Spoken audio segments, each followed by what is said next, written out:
Bueno, si nos alcanza, también veremos los, el funcionamiento de la cabeza del rotor, ¿sí? O sea, cómo es que se produce la fuerza de propulsión, el levantamiento, ¿sí? Y el control, ¿sí? Bueno, pues más adelante vemos esa parte.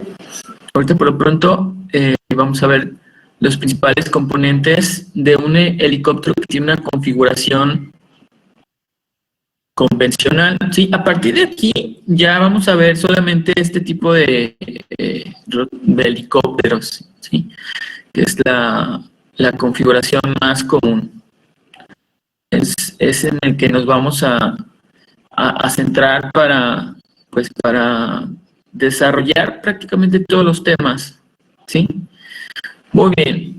Bueno, pues en esta imagen se aprecian los principales componentes de este tipo de helicópteros que tienen un rotor principal en un plano horizontal y un rotor secundario en un plano vertical, ¿sí? El rotor antipar o rotor de cola.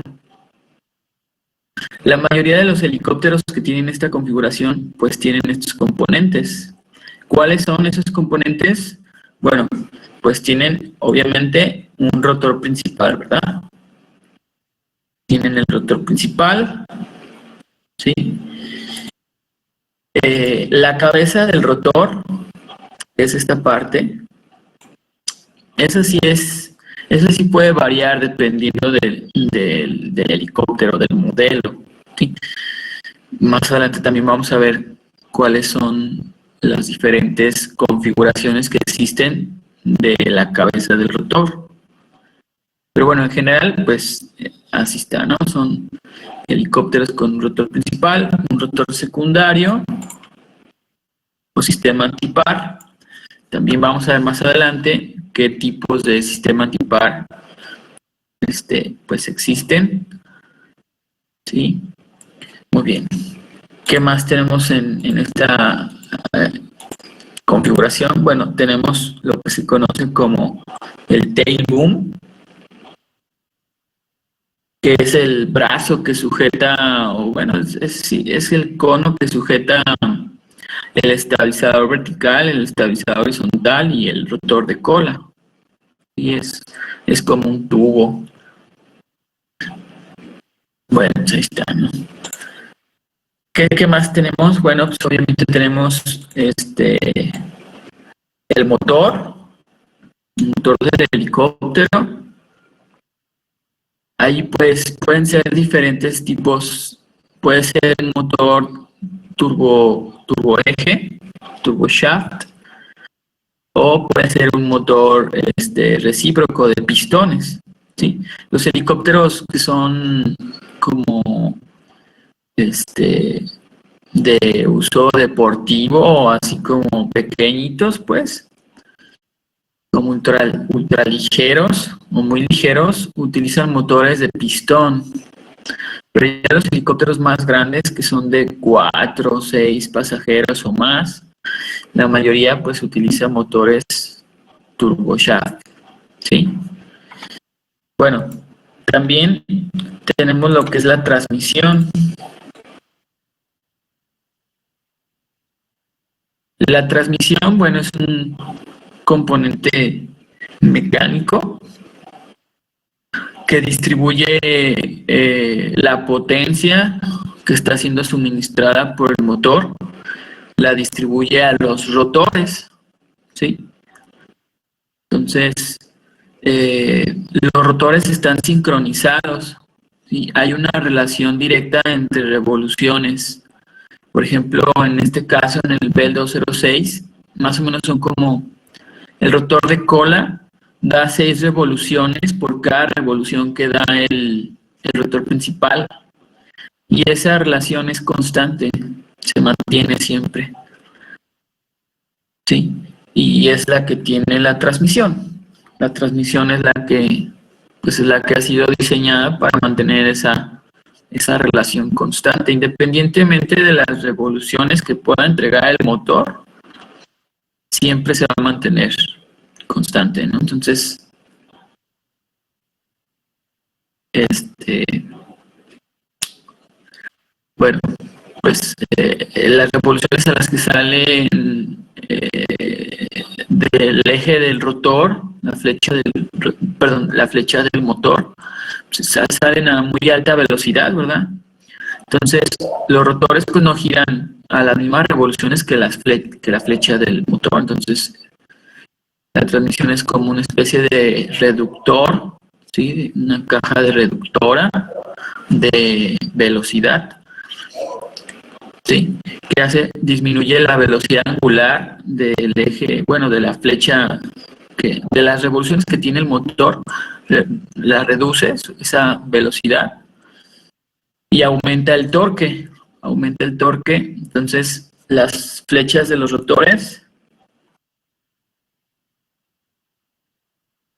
pues tienen menos revoluciones, pero tienen más torque, ¿sí? Principalmente la que va al rotor principal, ¿sí? La flecha que se conecta a este eje es la que tiene mayor torque y por lo tanto, pues es donde se va la mayor cantidad de potencia. ¿Sí? Bueno, pues esa es la transmisión. Después tenemos el tren de aterrizaje. El tren de aterrizaje puede ser o sea, de diferentes tipos. Este que es como un tipo patín, ¿sí? Es una estructura rígida. Es muy común también en la mayoría de los helicópteros, pues tienen un patín. Pero algunos otros, por ejemplo, tienen ruedas, y no tienen patín, tienen llantas. Y bueno, eso les permite a ese tipo de helicópteros poder desplazarse en las pistas, ¿verdad? Sin tener que despegar. Algunos otros helicópteros también tienen, por ejemplo, flotadores. Es como una especie de patín, pero con flotadores para poder, pues, aterrizar o despegar sobre el agua. Sí. Muy bien, luego tenemos el fuselaje.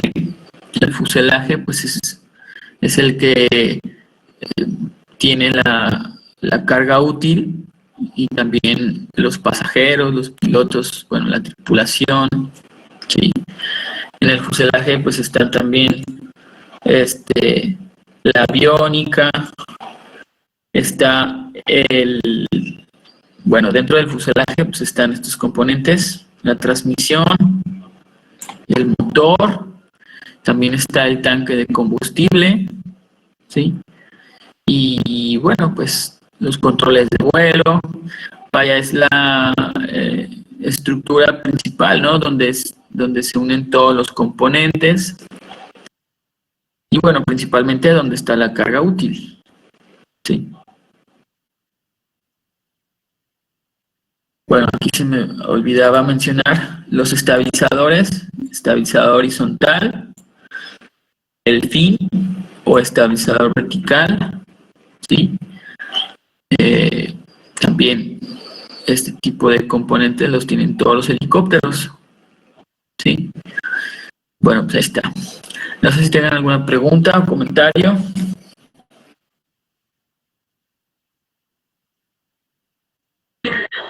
Hasta ahorita no, profe. Ok, entonces vamos a avanzar. Bueno, miren, aquí en esta imagen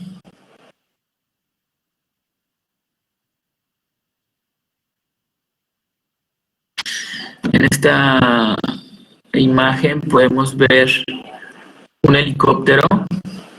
¿Saben qué helicóptero es este? Es un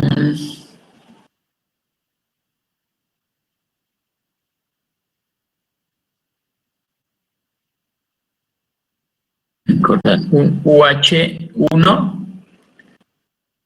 Es un Bell UH-1 que se le conoce como Huey. ¿Sí? Este helicóptero, bueno, aquí la imagen que quiero mostrarles está relacionada principalmente con la transmisión. Bueno, ahí podemos ver el motor, en donde se ubica el motor, bueno, la flecha que sale del motor y que se conecta a la transmisión.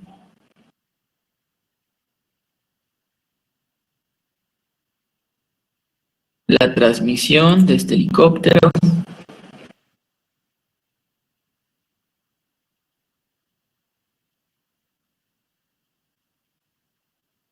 El mástil es el eje del rotor principal.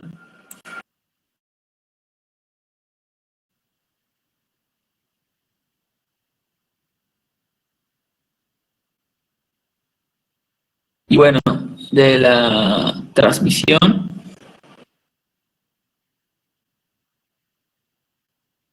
pues sale un conjunto de flechas que están conectadas por juntas flexibles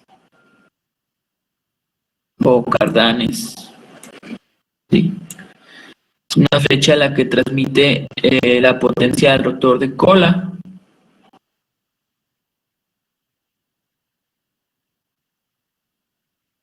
Y miren, por ejemplo, aquí pueden ustedes sacar cuál es la relación que hay entre el rotor principal y el rotor de cola. Ahora vamos a ver cuál es la relación. 1782 entre 324, 5.5. ¿Sí? Y quiere decir que en este helicóptero el rotor de cola da 5.5 revoluciones por cada revolución del rotor principal. ¿Sí?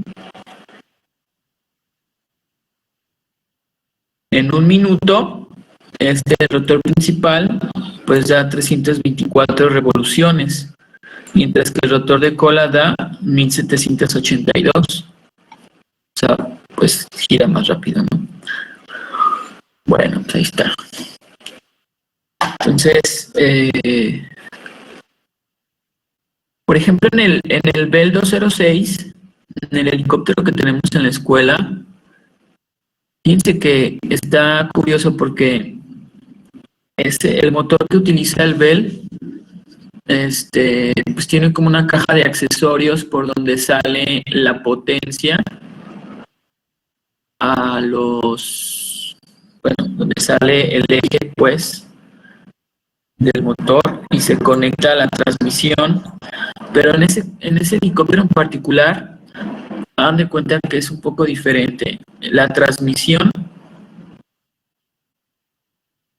bueno, si lo pudiera dibujar aquí, hagan de cuenta que más o menos como por aquí está, ¿cómo estaba? Sí, más o menos como por aquí está la caja de accesorios. Y por aquí está la flecha que sale del motor. Bueno, la potencia del motor, por donde se acopla la flecha que va a la transmisión. De aquí se conecta la transmisión que va al rotor principal. Sí, pero la transmisión que está aquí en el rotor principal o la transmisión que impulsa el rotor principal es independiente del rotor de cola.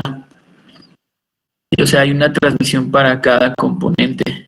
Es una transmisión para el rotor principal y la potencia se transmite directa hasta el rotor de cola, y en la cola el rotor tiene su transmisión, una pequeña cajita de cambios,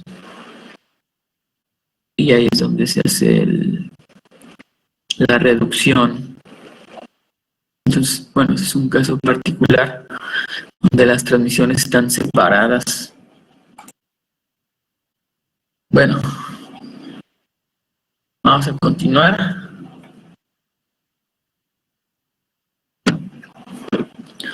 Los estabilizadores, bueno, los estabilizadores tienen funciones muy particulares, los dos, en los helicópteros. Pues es el estabilizador horizontal, este es el fin o estabilizador vertical. ¿sí? El estabilizador horizontal, al menos en este helicóptero, en el Bell 206, que es como el que tenemos en la escuela, no sé si se han fijado, pero está invertido, es un perfil que está al revés. Está así, está invertido. Entonces, este estabilizador, su principal función es producir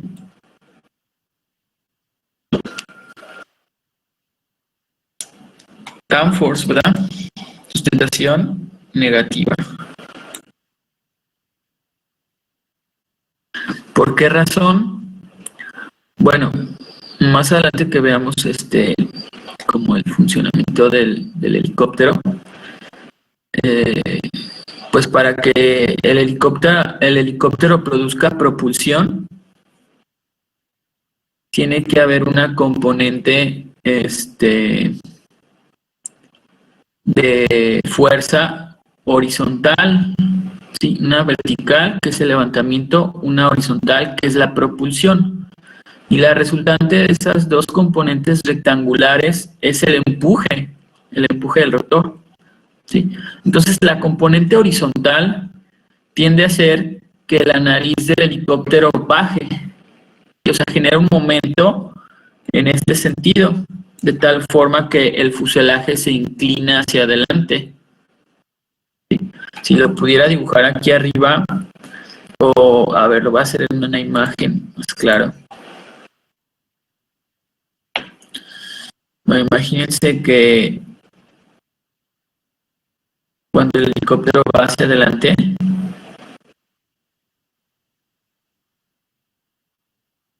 está como inclinado así. Bueno, aquí tenemos el rotor de cola. Y bueno, aquí tendríamos el rotor principal.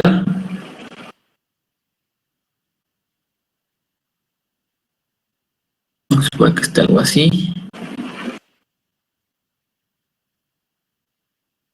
Bueno, ahí está exagerado, ¿verdad? Pero más o menos es así. Sería como el rotor principal.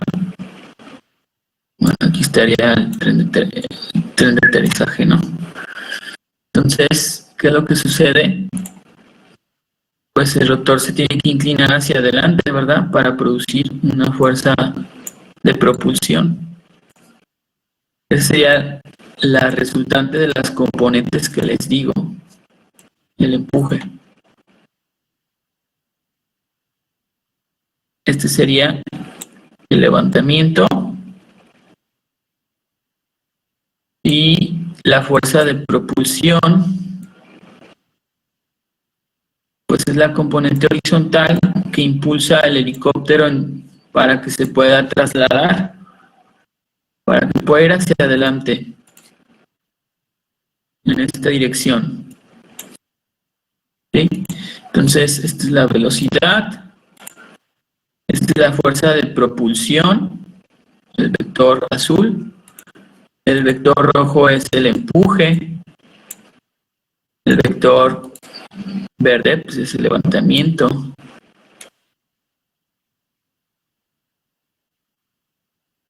¿Sí? Y bueno, pues el peso, suponiendo que está aquí el centro de gravedad, pues sería ese vector, ¿verdad? ¿Y qué nos faltaría? Nos faltaría la resultante de la resistencia, bueno, suponiendo que está en el centro de gravedad, el drag.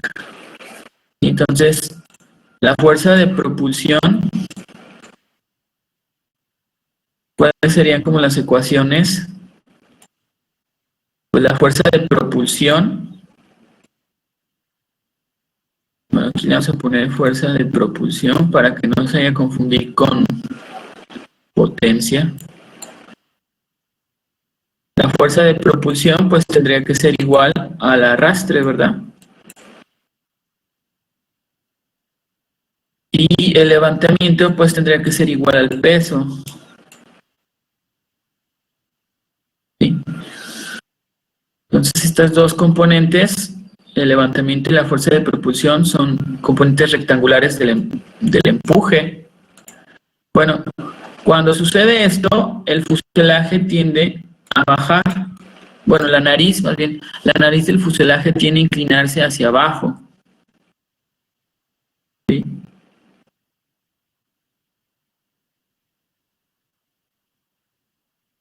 Entonces, ¿qué es lo que sucede?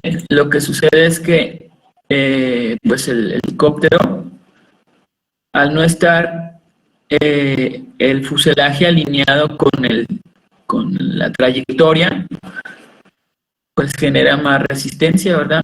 Y desprendimiento de capa límite. Y ese desprendimiento de capa límite, pues genera más resistencia, ¿sí? Entonces, ¿qué sucede? Pues que pues, el helicóptero consume más potencia, ¿sí? Entonces, para reducir como la resistencia que produce la estela del fuselaje que tiene cuando está este ángulo de ataque, fuselaje, para reducir esa potencia, pues lo recomendable es que el fuselaje esté alineado, ¿verdad? Esté alineado con la trayectoria, con el viento, ¿sí? O sea, que su ángulo de ataque sea el menor posible. Aquí, ¿cómo podríamos determinar el ángulo de ataque del fuselaje? Bueno, pues es el eje longitudinal del fuselaje, ¿sí? El vector morado es la trayectoria del helicóptero, pero el viento, pues tiene sentido contrario, ¿verdad? Exactamente. El viento tiene sentido opuesto a la trayectoria, entonces yo pudiera, yo pudiera aquí dibujar el viento, pues tendría que ser algo así. V, ¿verdad? De tal forma que este sería el ángulo de ataque, el que forma el viento relativo con el eje longitud del fuselaje, ¿sí? Entonces ahí tiene un ángulo de ataque muy grande, pues produce mucha resistencia el fuselaje. Entonces para corregir un poco eso y alinear el fuselaje con el viento relativo, o sea que esta línea del eje longitudinal coincida con el viento relativo, pues eso sería que estuviera alineado, ¿no? El fuselaje, por lo tanto, produciría menos resistencia. ¿Cómo se logra eso?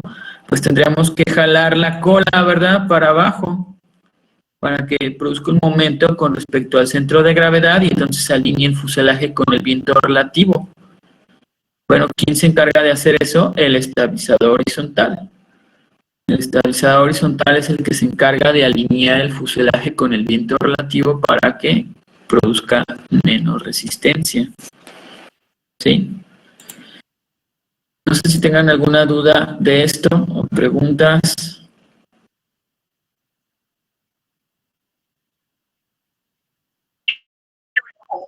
Ya, profe, todo claro. Ok, todo claro.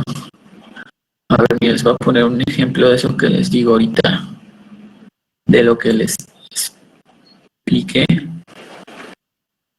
Tengo un... Aquí está, bien.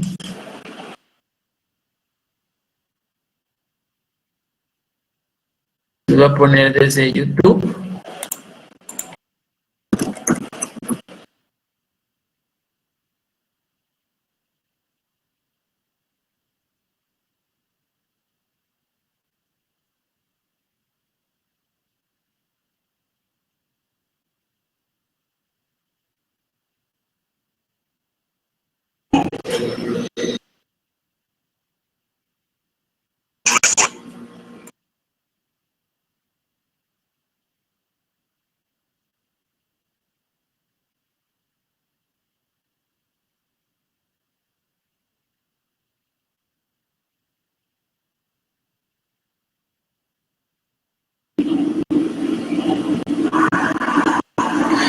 Bien, este es un Eurocopter 225.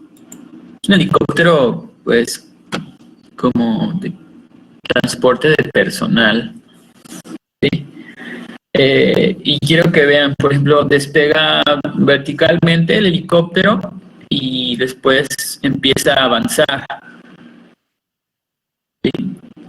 Quiero que vean cómo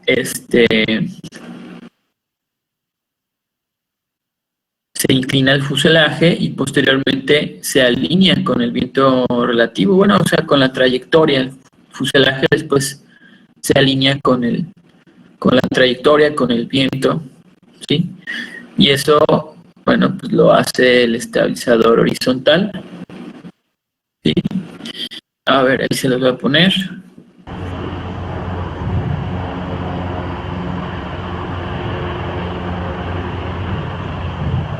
Ahí está en hover y después vean cómo empieza a avanzar y se mueve el fuselaje hacia adelante. Y conforme el helicóptero empieza a ir más rápido, el fuselaje se empieza a alinear, pero el rotor sigue estando inclinado hacia adelante. Lo único que se alineó fue el fuselaje, el rotor sigue estando inclinado hacia adelante. ¿Por qué? Pues porque tiene que producir propulsión. Ahí pues ya está el fuselaje alineado con el viento. O bueno, con la trayectoria.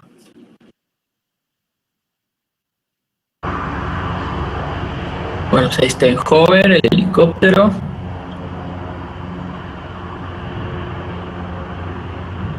Y luego se inclina hacia adelante para que tenga propulsión, para que el rotor produzca propulsión. Se la está inclinado ahí todavía un poco. Ya poco a poco se va alineando, ¿verdad? Con la traslación, con el viento relativo. Y bueno, pues ahí está.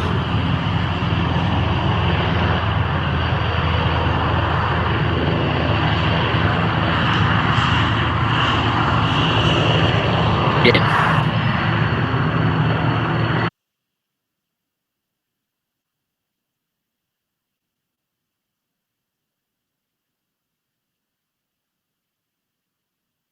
Entonces, ¿cuál es una de las funciones del estabilizador horizontal?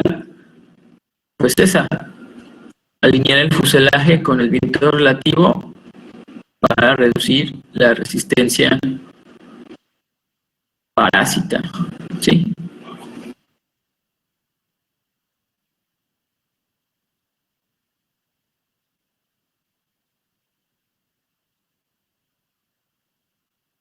Bueno, miren, aquí se alcanza a apreciar un poco lo que les decía de que el perfil del estabilizador horizontal está invertido.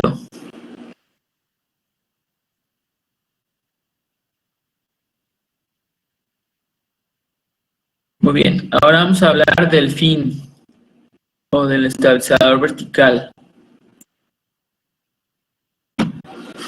El estabilizador vertical, en general, bueno, los estabilizadores, como su nombre lo dice, una función adicional a la que les mencioné del estabilizador horizontal, pues es esa, ¿no? Dar estabilidad en longitudinal, ¿sí? Pero en este caso, en los helicópteros también tienen la función que les comenté, ¿no? La de reducir la resistencia parásita del fuselaje. ¿Cómo? Pues disminuyendo su ángulo de ataque cuando está en traslación. Bien, ahora el estabilizador vertical, aparte de darle estabilidad direccional, obviamente, estabilidad direccional cuando va en traslación, también tiene otra función que es, digamos, ayudar al rotor de cola. ¿Sí? ¿En qué lo ayuda? Pues en la fuerza de empuje que produce. Por ejemplo, este helicóptero, el Bell 206, gira el rotor principal en este sentido. Es el sentido de rotación del rotor.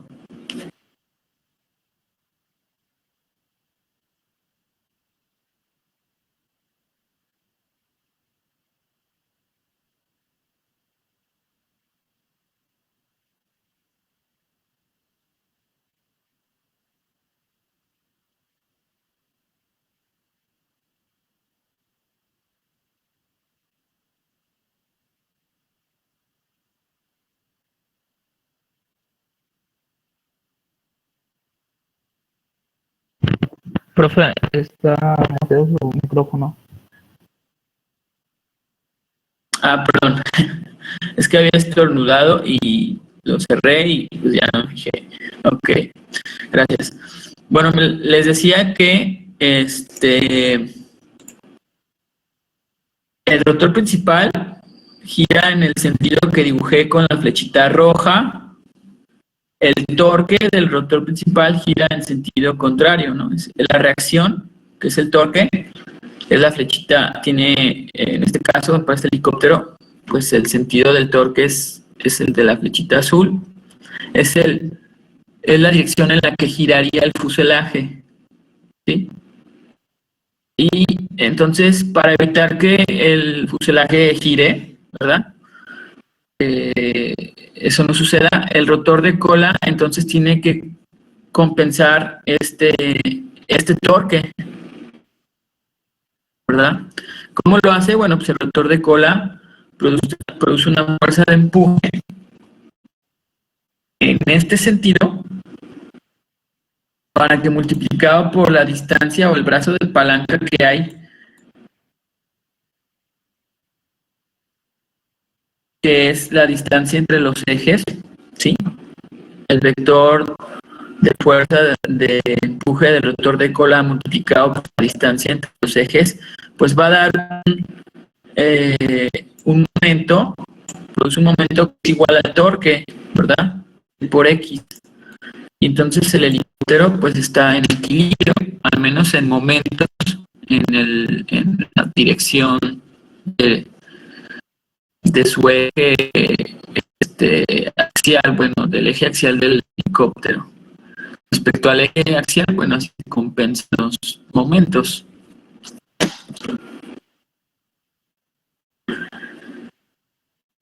Bueno, el estabilizador vertical,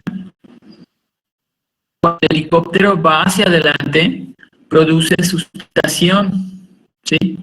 A diferencia de los helicópteros, perdón, de los aviones, en los aviones el estabilizador vertical es simétrico y está alineado con el fuselaje, o sea, no tiene un ángulo de ataque o de incidencia en este caso, no tiene un ángulo de incidencia, cero. Entonces, los estabilizadores verticales de los aviones no producen sustentación a menos que esté defectado el rudder, ¿verdad? Pero si el rudder está alineado, o sea, está en su posición neutral, pues no producen sustentación. En el caso de los helicópteros es diferente. Los estabilizadores verticales sí producen sustentación en una dirección específica. Y es, bueno, aquí está, como paralelo al eje longitudinal del helicóptero. Me lo voy a borrar un poquito esto que había dibujado. Voy a dibujar aquí el eje longitudinal del helicóptero. Que sería más o menos algo así. Este es el eje longitudinal del helicóptero, visto desde arriba, ¿no? Y aquí se alcanza a apreciar como que el estabilizador vertical es paralelo, ¿verdad? Es paralelo a ese eje, ¿verdad? Bueno, quiere decir que así como está aquí dibujado, el ángulo de incidencia es de cero, porque son paralelos. Pero eso no es así, o sea, aquí está más dibujado, porque físicamente en el helicóptero, y bueno, si les toca hacer alguna práctica o algo y van a la escuela, pues aprovechan y se fijan en esos detalles del helicóptero. El estabilizador vertical está así. Está como inclinado. ¿Por qué? Pues porque tiene un ángulo de incidencia. ¿Sí? Aquí hay un ángulo de incidencia. Lo que quiere decir que este helicóptero cuando está en traslación produce sustentación. Perdón, este estabilizador vertical cuando está en traslación produce levantamiento, ¿sí? A ver, aquí me dicen que se escucha cortados. ¿Se escucha? ¿Todos me escuchan cortados? Sí, profesor. Bueno, un poco. Ah, Sí, ok. pero sí se entiende. Déjenme ver si me puedo salir y volver a entrar y ya a ver si se corrige.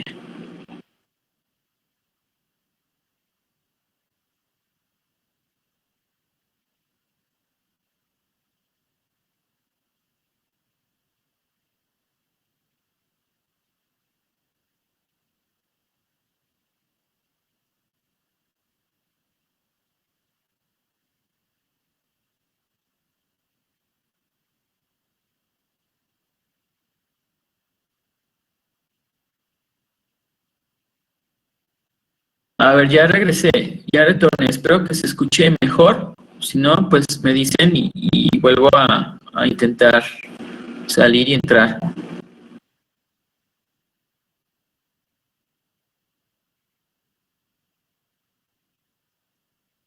Ok, bueno, igual y hablo un poco más lento para que si se corta se escuche, bueno, se entienda más.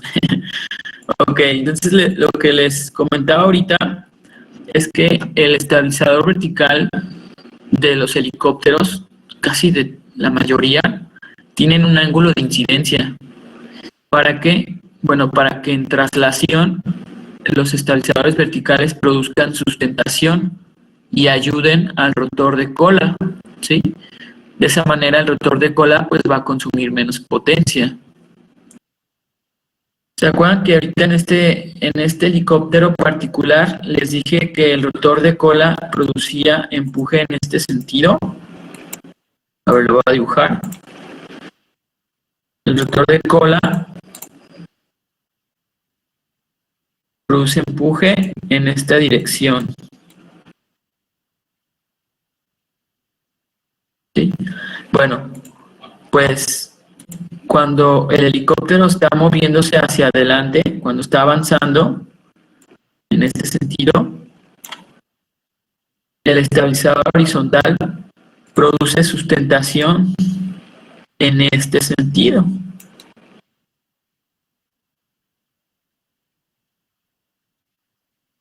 ¿Sí? De tal forma que pues, cuando va hacia adelante, pues el rotor de cola ya no necesita producir tanto empuje, ¿verdad? Produce cada vez menos porque pues el rotor del estabilizador vertical le ayuda, ¿sí? O sea, la suma de estas dos fuerzas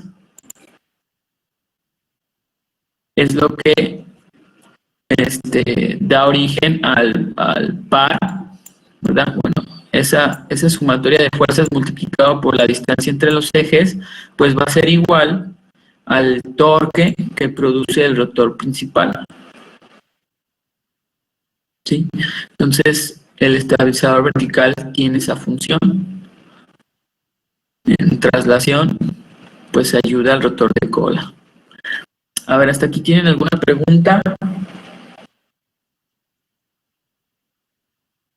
Ahorita no, profe. Ok, ¿todo claro? No, no, claro. Muy bien. A ver, entonces, vamos a ver qué otra cosa tengo aquí.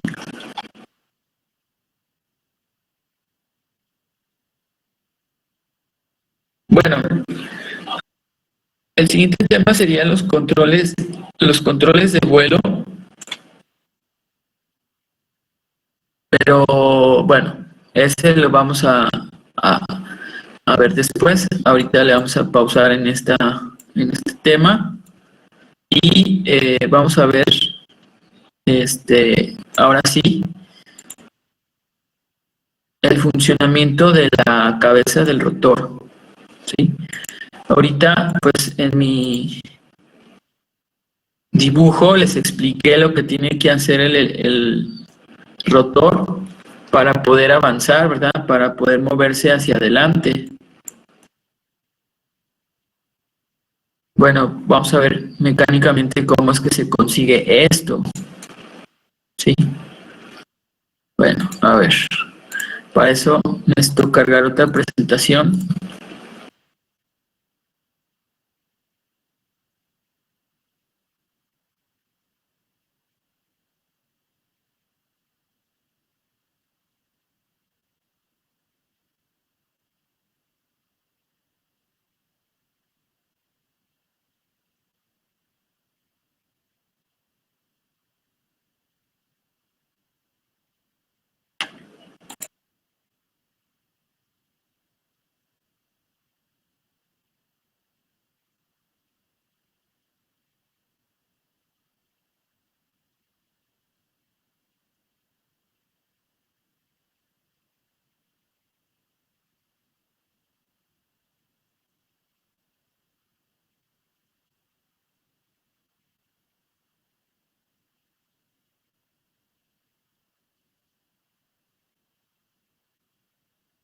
Bien, bien, entonces lo que vamos a ver ahorita es ya físicamente cómo funciona la cabeza del rotor de un helicóptero. Bueno, primero vamos a ver sus componentes, ¿sí? Y ya después platicamos de cómo se consigue la variación, bueno, la inclinación de la fuerza de empuje para que pues tengamos esos componentes que nos van a dar el control. ¿Sí? Bien, en esta imagen podemos nosotros apreciar la cabeza del rotor de un helicóptero, ¿sí? De un helicóptero también muy común. Y algunos de sus componentes, ¿sí? Entre los principales componentes que podemos nosotros observar aquí, bueno, pues son obviamente las palas, bueno, solamente se ven un pedacito de palas, las palas del rotor, que son las que producen la sustentación, ¿verdad? También observamos este componente de aquí.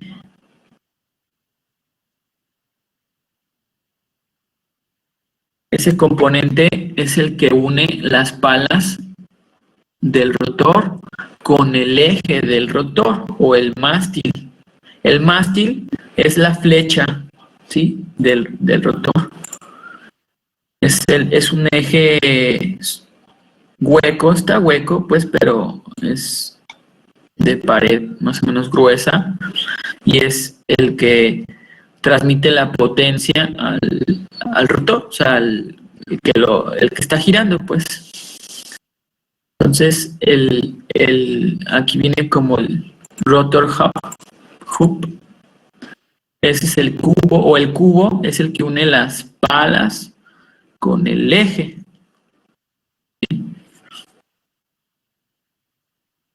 Muy bien.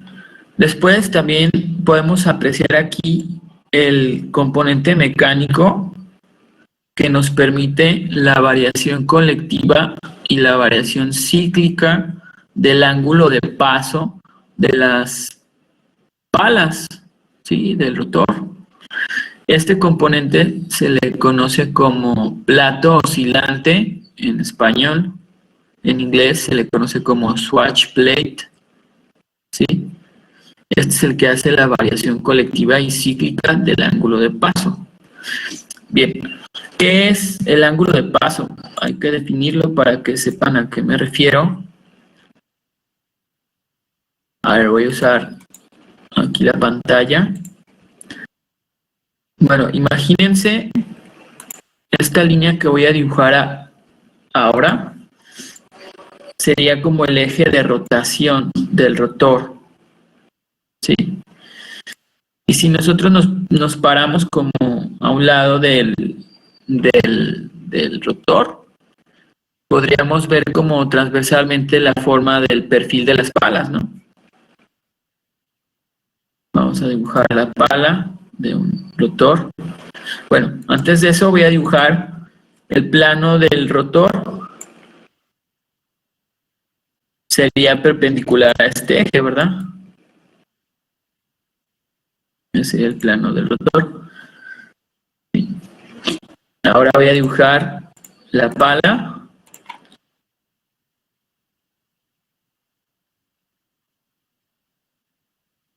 Bueno, más más o menos es como así. Ahí así. Por aquí vamos a suponer que estaría el centro aerodinámico de la pala.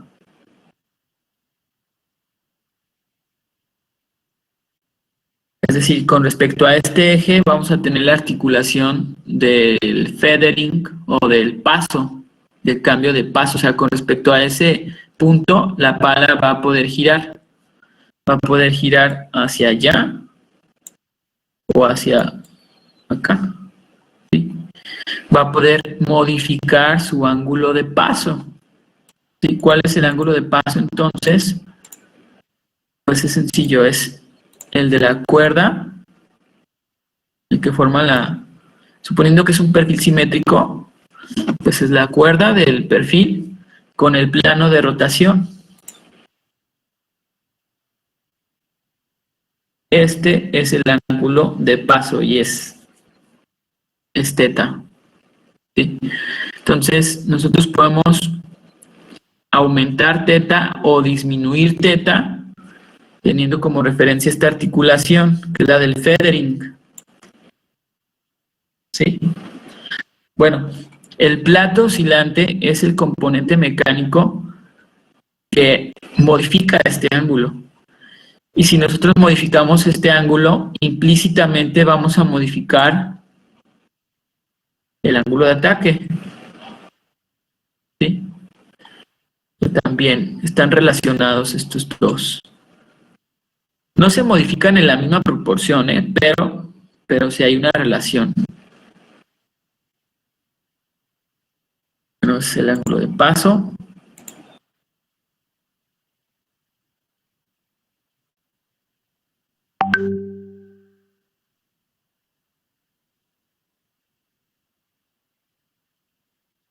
Sí, ahora, si ustedes se fijan, aquí nosotros tenemos como un brazo de palanca. Aquí son los blade pitch horns. Bueno, es un brazo de palanca prácticamente, una escuadra que se conecta al plato oscilante a través de unas barras, ¿sí?, que se le conocen como pitch links. Estas barras transmiten el movimiento del plato oscilante a las palas. ¿Sí? O sea, es el componente mecánico que físicamente está haciendo que el ángulo de paso cambie. ¿Sí? Por aquí están conectados esos pitch links al plato oscilante. Cuando el plato oscilante se inclina, pues empuja ese pitch link y hace que pues que el ángulo de paso de la pala cambie. ¿Sí?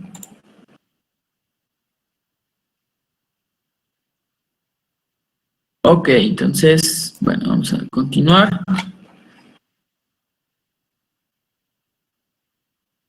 Ahí está, ¿no?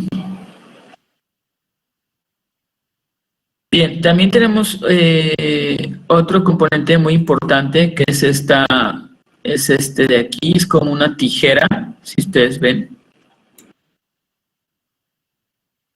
Es un compás. Y la función que tiene ese componente en particular es transmitir el movimiento circular, ¿sí?, del eje del rotor. Si se fijan, bueno, aquí ese componente está sujetado al mástil, a la flecha. Bueno, aquí pues estorba este componente, pero esta escuadrita que está aquí está conectado mediante una abrazadera al eje del rotor. ¿Y cuál es la función que tiene? Transmitir el movimiento de la flecha al plato oscilante. Porque el plato oscilante tiene dos componentes. Bueno, tiene varios, ahorita los vamos a ver, pero los principales son como dos platos, valga la redundancia. Un plato rotativo y un plato fijo. Entonces, ese componente se escuadra, pues hace girar el plato que es móvil, ¿sí?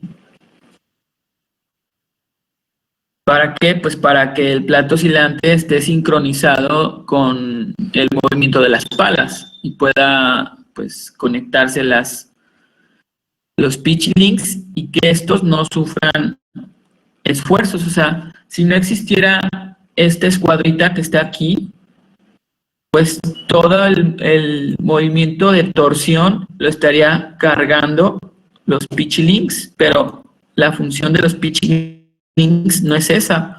La función de los pitch links es solamente empujar o jalar la escuadrita o el pitch horn para modificar el ángulo de paso.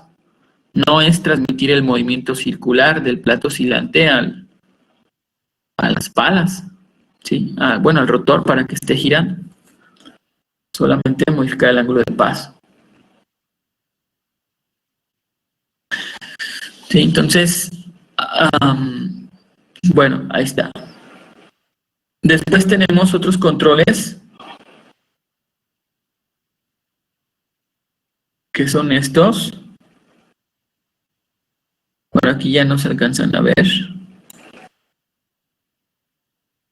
Esas barras de control son las que transmiten los movimientos de la cabina al plato oscilante. O sea, los controles de vuelo, el mando colectivo y el cíclico están conectados al plato oscilante, obviamente, ¿verdad? Son los que van a determinar en qué dirección quieren que se incline el plato oscilante, pues para que el helicóptero responda de acuerdo a las maniobras o a las actuaciones que el piloto quiera, ¿sí? Por lo regular son tres barras de control las que determinan la orientación del plato oscilante. Aquí, bueno, aquí no se alcanzan a apreciar, ¿sí? Pero, a ver, en otra imagen les muestro esas barras. Bueno, en general, esos son los principales componentes que tiene la mayoría de las cabezas de rotor de un helicóptero. Sí, esos que les mencioné. Algunos otros helicópteros, bueno, dependiendo de qué tipo de cabeza es, si es una rígida, más bien si es una cabeza articulada, si es una tethering, una era tethering, bearingless y hitchless y articulada. Esos son 4 tipos de cabezas de rotor. Dependiendo de cuál sea, pues algunos tendrán algunos otros componentes, ¿no? Por ejemplo, las cabezas articuladas, a diferencia de las demás, como son más robustas, tienen amortiguadores, ¿sí? Tienen amortiguadores que están más o menos por esta parte de aquí. Bueno, de este lado, para esta pala, el amortiguador estaría como por aquí. Es un amortiguador para reducir digamos, para amortiguar, valga la redundancia, el movimiento del lag de la pala. ¿Sí? Y como resultado, pues, poder evitar que la frecuencia de lag pueda entrar en resonancia con la frecuencia de la estructura del helicóptero, ¿sí? Eso solamente se da pues, en los helicópteros que son muy pesados porque como sus palas producen mucha sustentación, entonces las cargas pues son mayores, ¿no? Y en general pues las vibraciones también. Bueno, no todos los helicópteros tienen esos amortiguadores. ¿Por qué? Pues porque los otros tipos de cabeza de rotor amortiguan ese movimiento, esa vibración de otra forma, de otra manera, que no necesitan ese amortiguador. Bueno, principalmente porque son palas que son rotores que producen menos carga, ¿sí? Menos sustentación sus palas. Bueno, más adelante, si hay tiempo, podríamos platicar un poco de ese fenómeno. de la... En inglés se llama ground resonance, ¿sí? Es cuando les mencionaba la frecuencia de lag, coincide, la frecuencia natural del lag, del movimiento del lag, coincide con la frecuencia natural del, en este caso, del tren de aterrizaje del helicóptero, ¿sí? Entonces, si llega a suceder eso, pues la vibración se dispara, ¿no? Y puede inclusive romper el helicóptero, partirlo en dos, ¿sí? Entonces, para evitar eso se utilizan esos amortiguadores. Bueno, luego les muestro algunos videos de eso. Bien, este es la cabeza del rotor que tenemos en la escuela, que es una cabeza tipo hinchless. No se crean, es tethering, ¿sí? Más adelante vamos a ver cada una de esas cabezas. Aquí solamente se aprecia la parte superior, no se ve el plato oscilante, pero bueno, se ve el pitch horn, se ve la articulación del cambio de paso, que es el tethering hinge. Estos componentes de aquí en esta cabeza de rotor en particular son como unos limitadores de batimiento para que las palas no excedan el batimiento en ciertas condiciones de vuelo, ¿sí? Sobre todo cuando está en tierra, que no tenga mucho batimiento, y ya una vez que despega y va en traslación, bueno, esos como retenes ya pueden permitir las palas que tengan un mayor batimiento, ¿sí? Esta es la bisagra o la articulación de feathering o de cambio de paso. Bueno, ahorita les muestro una imagen más completa de esta cabeza. Bueno, esta creo que viene la del plato oscilante. Sí, aquí está, miren, el plato oscilante, les comentaba. Mecánicamente es muy sencillo su concepto, ¿sí? Hagan de cuenta que está compuesto de dos discos o platos, uno que es giratorio y uno que es fijo. El plato que es giratorio, pues como les mencioné, es el que se conecta a los pitch links y son los pitch links pues están conectados a las palas, ¿sí?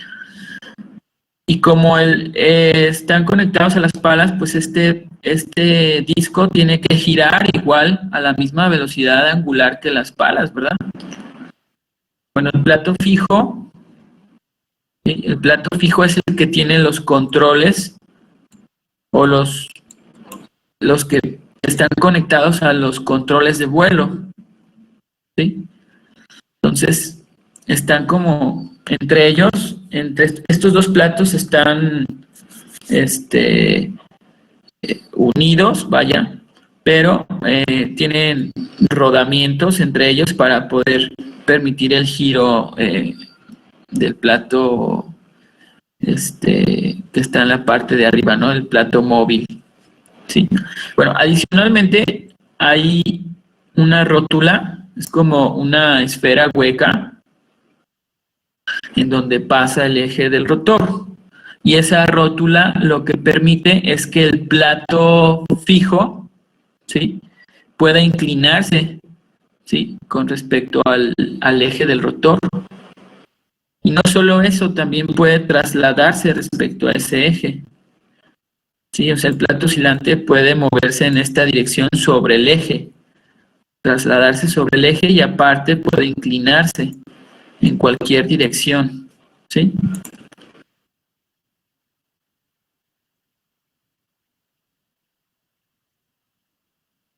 Bueno, la escuadrita que les decía, el compás, pues aquí está, ¿no?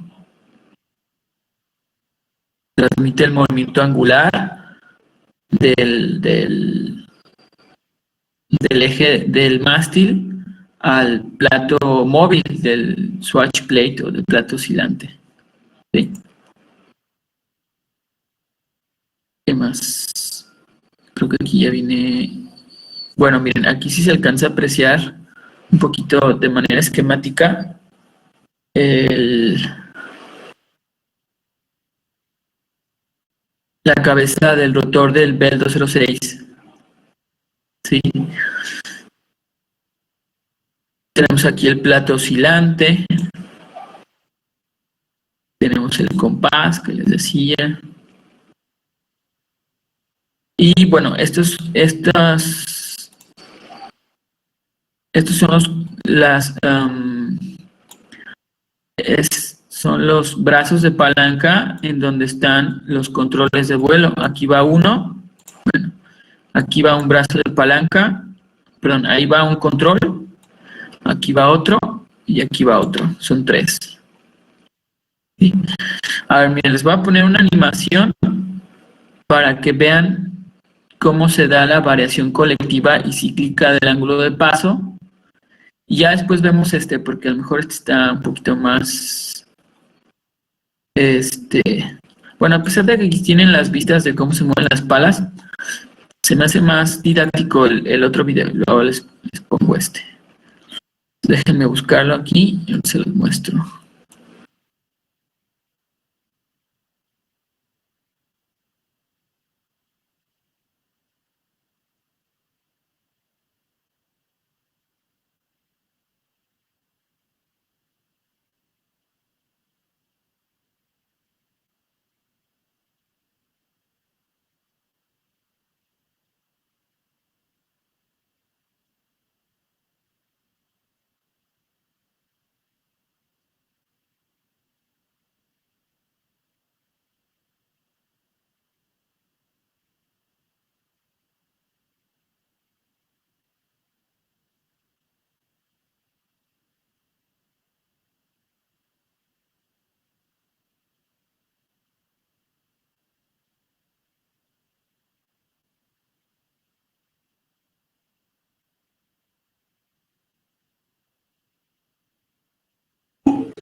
Bueno, miren, aquí les voy a mostrar esta animación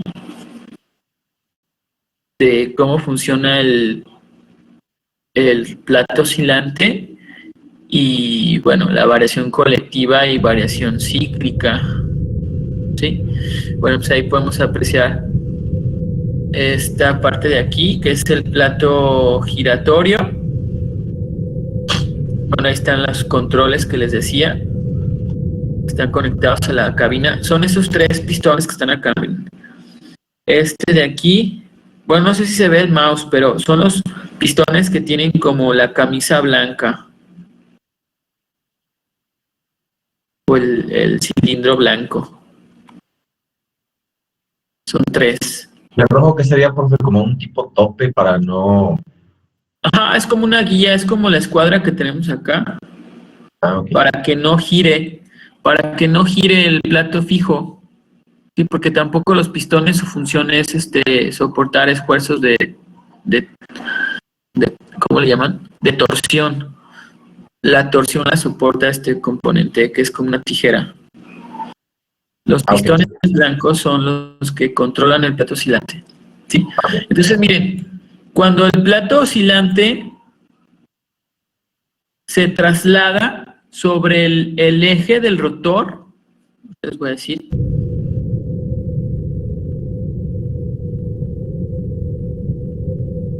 Cuando sucede este movimiento que va a continuación, que el plato oscilante sube así, pero que sigue siendo como, o sea, está como horizontal, pues, pero se traslada. Eso es variación colectiva. ¿Por qué es variación colectiva? Pues porque todas las palas del rotor van a aumentar, en este caso, el ángulo de paso en la misma proporción. O sea, van a estar incrementando su ángulo de paso al mismo tiempo y en la misma proporción. Eso que tenemos ahí es variación colectiva. ¿Sí? Ahora lo voy a poner otra vez. Entonces, cuando se traslada así sobre el eje, eso que estamos viendo a continuación es variación colectiva.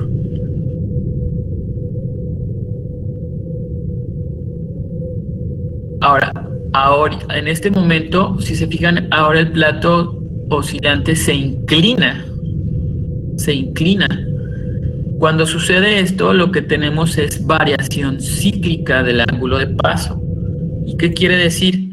Bueno, lo que quiere decir es que ahí sí ya las palas van a ir modificando su ángulo de paso pues en diferente proporción, o sea, no tienen las palas, no van a tener ya el mismo ángulo de paso, ¿no? Donde esté más inclinado el plato oscilante, pues cuando el pitching pase por ahí, es cuando la pala va a tener el ángulo de paso máximo. Y en caso contrario, en la inclinación, en la parte inferior o en la parte más, esté más inclinada hacia abajo, no sé cómo explicarlo, pues sería lo contrario, ¿no? Tendría el ángulo de paso más pequeñito. ¿Sí? Y por ejemplo aquí, miren, aquí, no sé si se ve el puntero del mouse o no se ve. No se ve. Bueno, pues en la parte más alta de la inclinación es cuando tendríamos el ángulo de paso más grande. ¿Sí? Básicamente era lo que les quería decir. Ahí, ¿qué es lo que pasa? Pues lo que pasa es que pues las palas están cambiando periódicamente su ángulo de paso. ¿Sí? Y el plato oscilante pues se puede inclinar en cualquier dirección. Ahora puede ser un movimiento combinado también. ¿Qué quiere decir eso? Puede ser que se incline y al mismo tiempo que se esté trasladando sobre el eje. O sea, una combinación de ambos movimientos que tenga tanto variación colectiva como variación cíclica. Ahí que tenemos variación colectiva.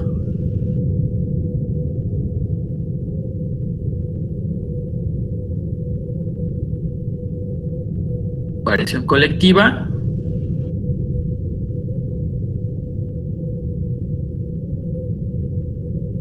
Variación cíclica. ¿Sí? Eso es variación cíclica. ¿Por qué? Bueno, porque el plato oscilante se inclina. Entonces las palas están cambiando su ángulo de paso durante una revolución.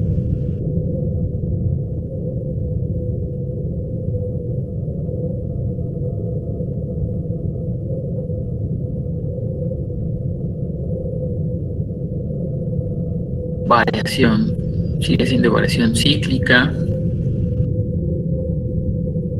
En general, ¿no? O sea, esa es la regla. Cuando el plato oscilante se inclina, entonces tenemos variación cíclica. Cuando se traslada, pero está horizontal, el plato oscilante, entonces variación colectiva. ¿Sí? Bueno, ahí desde el punto de vista del perfil de la pala, vamos a ver cómo modifica su ángulo de paso. Variación colectiva y pues ahí aumento el ángulo de paso, ¿verdad? De las palas. De manera muy exagerada, ¿verdad? Pues ahí están exagerando el movimiento, pero eso es lo que sucede. Variación colectiva.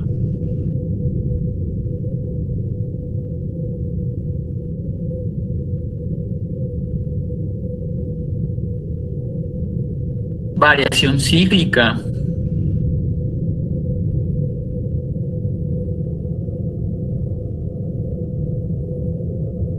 Vean cómo la pala está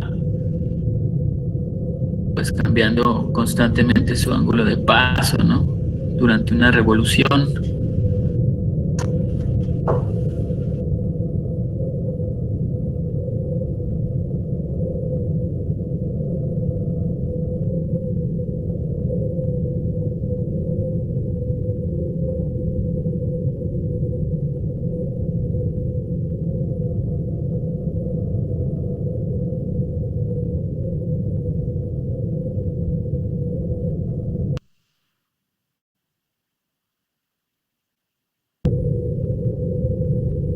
Bueno, ahí es una vista desde el plato oscilante, ¿sí? Desde el plato oscilante giratorio. Variación colectiva.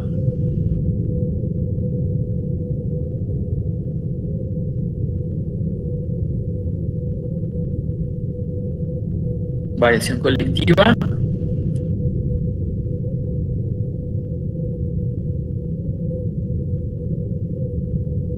Ahí ya es variación cíclica.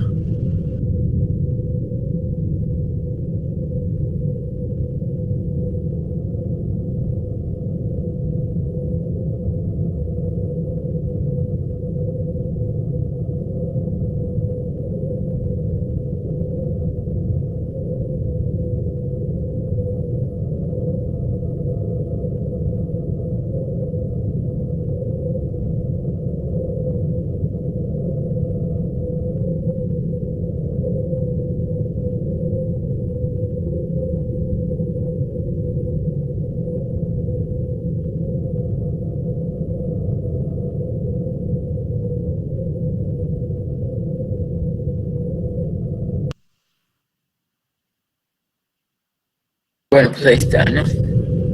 No sé si tengan alguna pregunta. Profe, ¿Sí? los resortitos verdes que están como adentro de las palas son los amortiguadores. Exactamente. ¿Sí? Déjame ver si por aquí se veía mejor.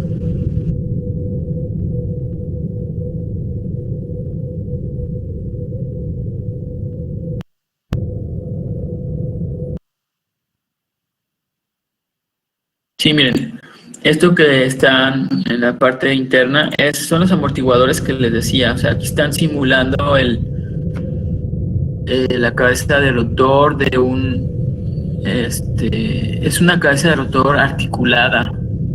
¿Sí? Las cabezas de rotor articuladas se caracterizan porque tienen tres articulaciones: articulación de feathering, de flapping y de leg lag. O sea, tienen cambio de paso, batimiento y articulación de arrastre. Y en particular la articulación de arrastre es la que tiene el amortiguador. ¿Sí? Bueno, ahí está. Ahora déjenme ver si encuentro aquí el del Bell.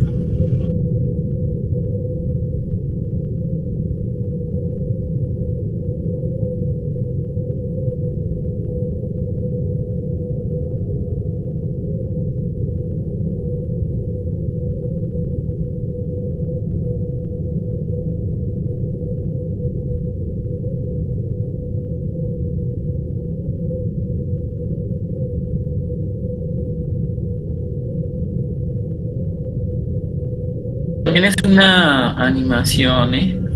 Pero bueno, vaya, son bastante didácticas, útiles para esto.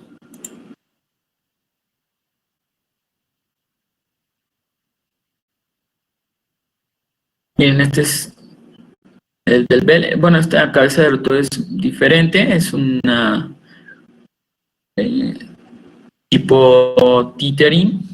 Lo vamos a ver por qué es así. Pero bueno, en esencia tiene los mismos componentes, ¿no? Tiene un plato oscilante, tiene los pitch links, las escuadritas estas que modifican el ángulo de paso. ¿Sí? Entonces, miren, aquí, bueno, yo creo que ya no sé si lo vieron, pero aquí se alcanza a apreciar en la parte de abajo del video las flechitas de control. Miren, ahí donde dice front y tail. Eso que está haciendo, esa flechita, ahí estamos teniendo variación colectiva porque ambas palas tienen el mismo ángulo de paso y además están cambiando en la misma proporción. Eso que hizo era variación colectiva. ¿Sí? Ahora lo que está haciendo es variación cíclica porque el plato oscilante se inclina, aunque aquí no se alcanza a apreciar mucho, pero se inclina.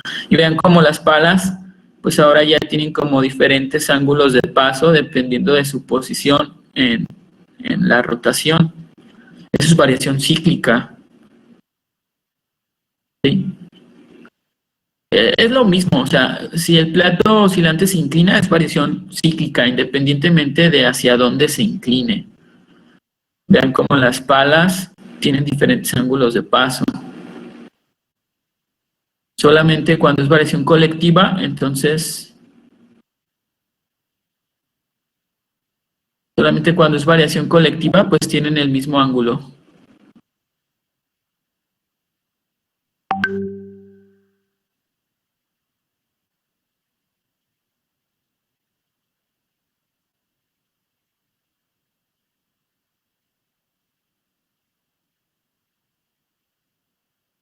Disculpe, profe, una Sí. compañera pregunta que cuál es la precesión giroscópica.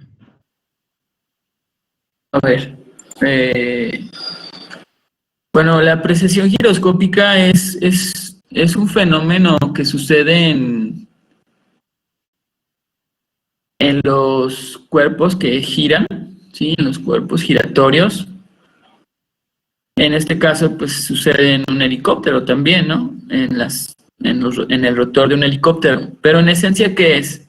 La precesión giroscópica es si yo aplico una fuerza en un determinado punto, por ejemplo aquí, si yo aplicara la variación cíclica, o sea, aumentara el ángulo de paso de las palas cuando la pala está en cero, aquí si se fijan en la parte de arriba, tenemos como una circunferencia con grados, ¿no? Imagínense que está en cero ahí la pala, y yo ahí cuando está en cero hago la modificación del ángulo de paso, ¿sí? Como estoy modificando el ángulo de paso, ¿qué es lo que sucede? Pues va a tener más sustentación esa pala, y en teoría en ese punto debería tener, como tiene la mayor sustentación, pues la pala tendería como a levantarse, ¿no? Bueno, debido a la precesión giroscópica, eso no sucede.